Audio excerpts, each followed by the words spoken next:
A grant distribution ceremony was held on Thursday, 6 November 2018. This grant program was created to appreciate the farmers and fishers of St. Kitts and Nevis. Mr. Lentworth Harris, manager of the St. Kitts Nevis Development Bank, spoke at this ceremony where he stated that the grant program put forward $1 million to cover a wider coverage of persons. To the tune, I think it was $2 million to assist persons with soft loans, and an element of that would have been for grant funds. The initial split would have been 1.5 in loans and 500 in grant funds. Later, based on the feedback from the committee and discussion, the committee would have approached the government for an increase in the fund, and they subsequently agreed to double the fund to $1 million. This was to ensure a wider coverage of persons.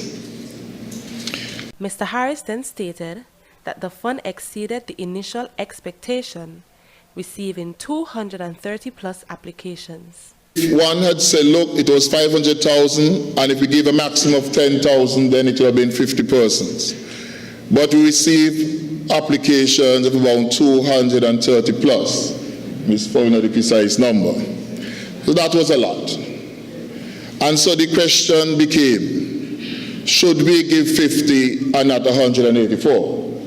It was a telling question, because all persons would have affected by the hurricane, and it would seem on the face a bit unfair to discriminate in such a way against those who not have received.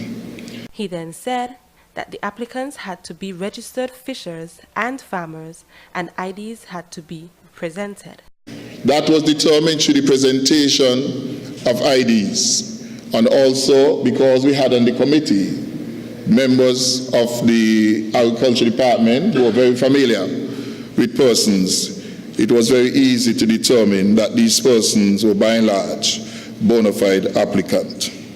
Meanwhile, Prime Minister Timothy Harris stated that there were different views about how they could help farmers and fishers, and that's where Minister of Agriculture Eugene Hamilton came up with the idea to distribute help to them. Young people, energetic people, and people not so young are all here.